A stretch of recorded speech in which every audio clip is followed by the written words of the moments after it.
Hey everybody, good morning. We're taking a look at First Kings 11 today. We see we're getting near the end of Solomon's life here, and throughout Solomon's reign was about 40 years, and he was very wise, very prosperous, and well known. And God came to him twice. I mean, here's a man that had everything. He had everything. We see here in this chapter, though, he let the lust of women take him away, and even foreign women. He made laws that that the people of Israel can't marry foreign women. But what does he do? He goes and marries. He goes and takes these as concubines, and he goes and takes these as.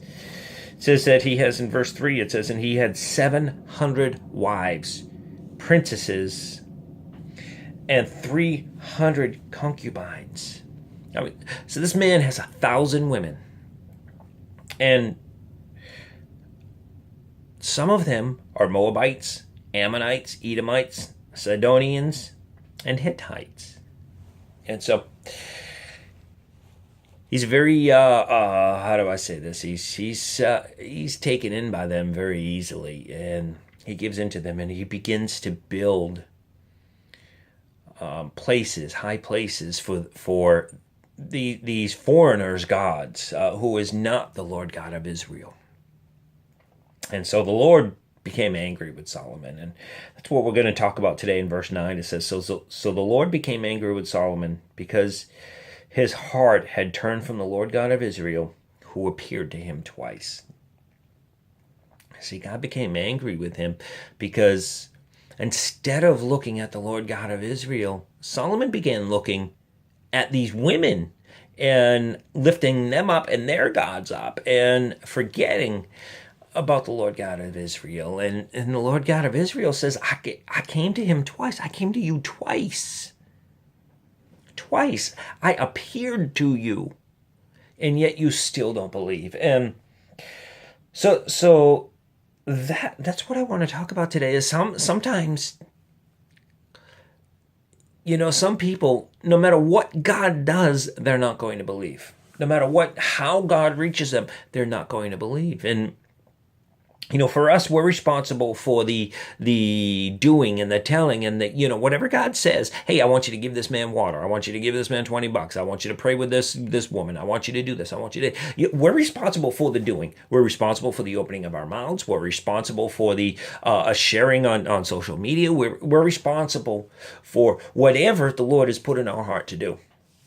But here's Solomon, king, the wisest and richest person to ever live, has everything, yet still turns from God. And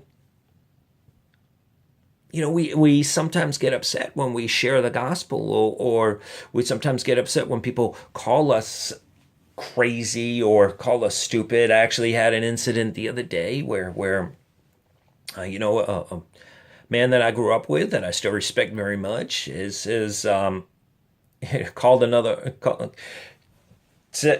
when he heard a gospel or a saying, and said that am I the only sane person left? And he was referring to that he's not a Jesus freak, and he may never be.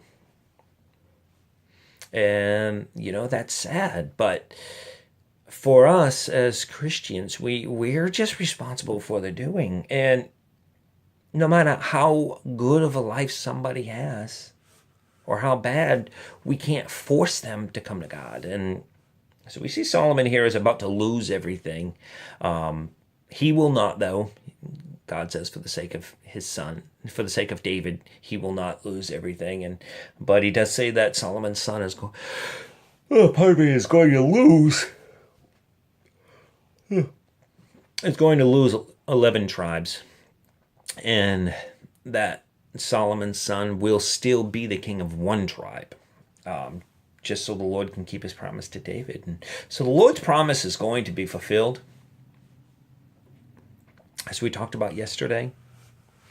We just need to keep being obedient. That's it.